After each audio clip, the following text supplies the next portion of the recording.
بدأناها برايون سبورت مرورا بالفتح الرباطي وأورلاندو بايرتس، وأخيرا وإن شاء الله ليس آخرا الصفاقسي التونسي. ب4 انتصارات من أصل 6 مباريات، الزمالك يكسر الرقم القياسي للفوز خارج الأرض ويتأهل لسيمي فاينل أفريقيا لأول مرة من 10 سنين. والله زمان يا زمالك. ورجعنا تاني في حاجات وحشاني، فرحة كنت خلاص حبيبي نسيتها من مدة.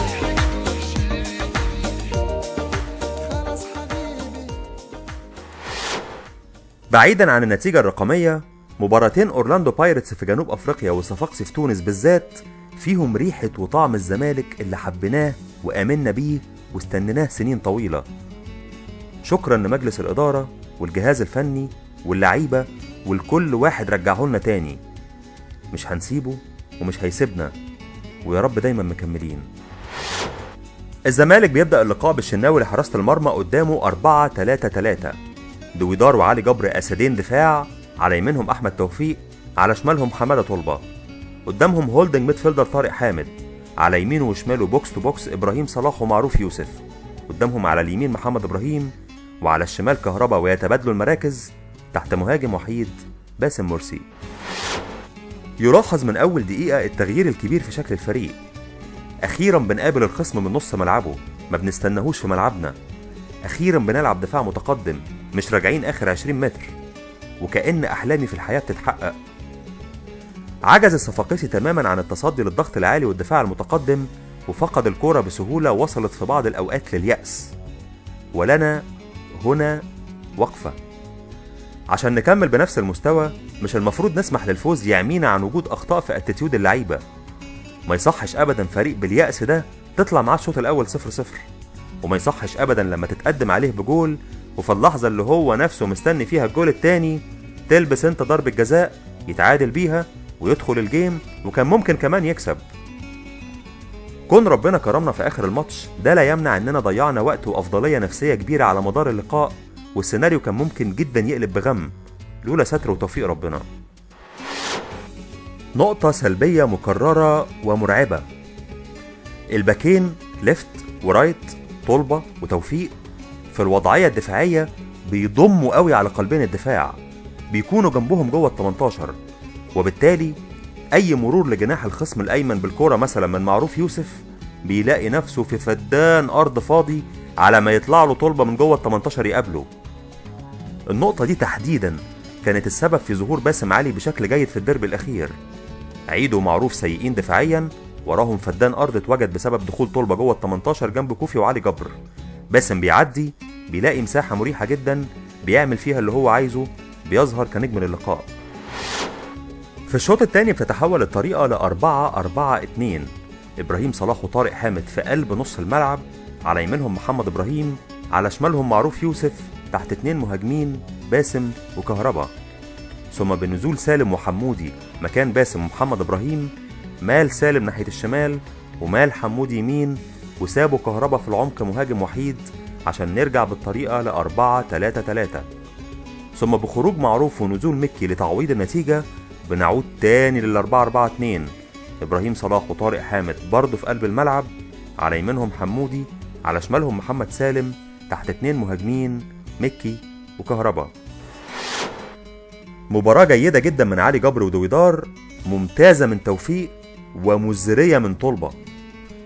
طلبة سمع خبر انضمامه للمنتخب ما بقاش شايف الخط من الكورة من الخصم من رايت الكورنر.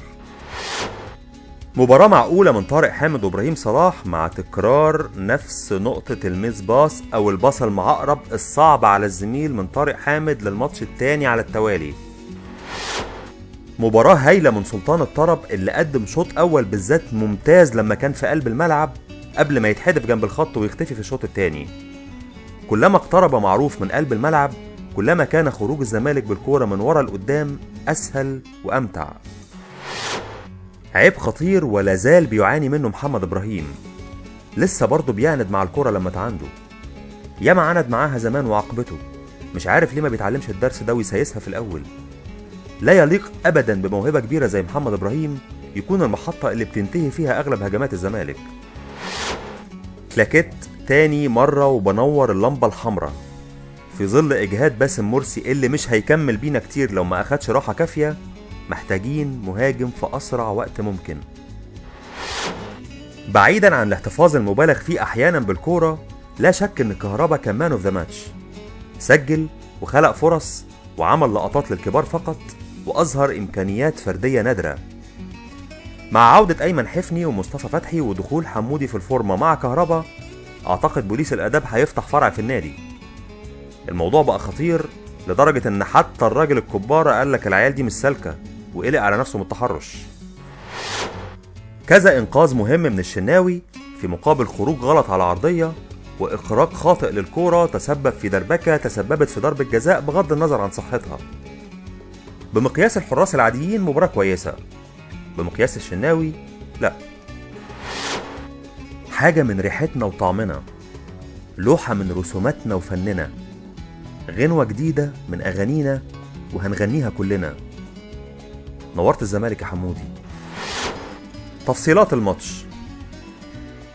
التفصيلة الأولى، الوقفة اللي وقفتها دي يا طلبة هي إعلان للحكم عن وجود ضربة جزاء حتى لو مفيش ضربة جزاء.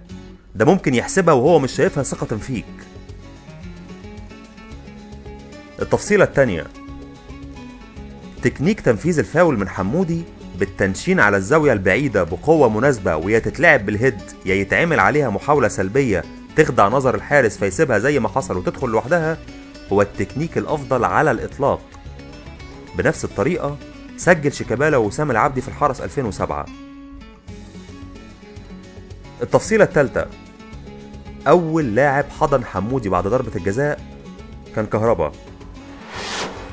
تصحيح، أول المجموعة بي اللي هي مجموعتنا هيلعب مباراة العودة في قبل النهائي والنهائي على ملعبه، وعشان نبقى احنا أول المجموعة يكفينا التعادل مع أورلاندو بايرتس في المباراة الأخيرة لنتساوى في عدد النقط وتحسم المواجهات المباشرة الأمور لصالحنا. خلينا أحط وجهة نظري على وجهة نظرك واركنهم على جنب كده ونتكلم في حقائق رقمية حصلت بالفعل.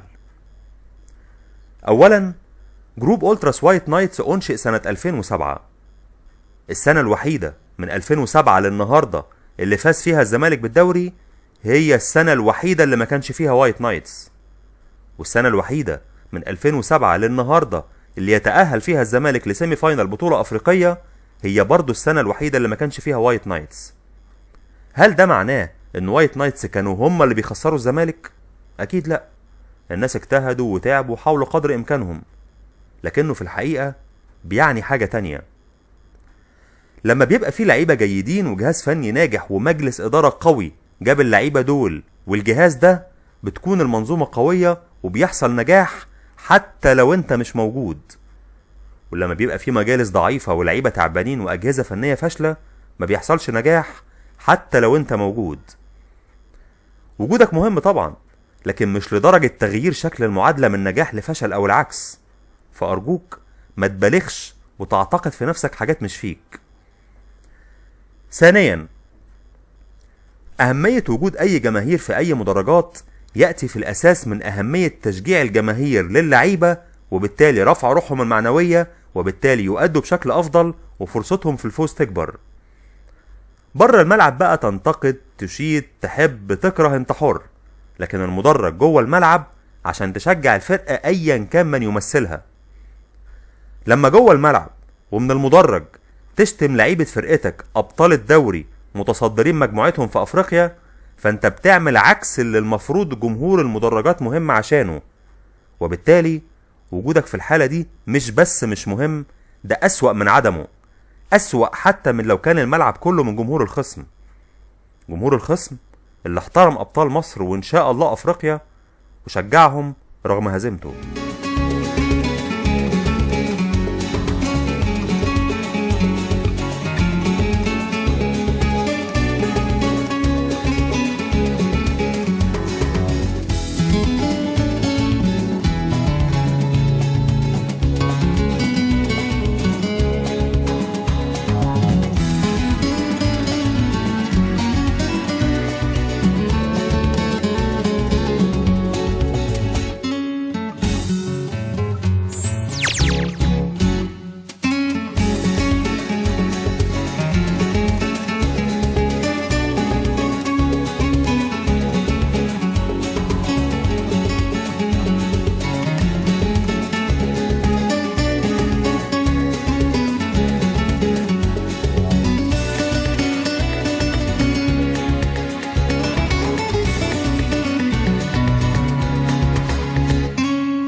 رجولة وأدب، ما يتعملش فيا كده أبدا.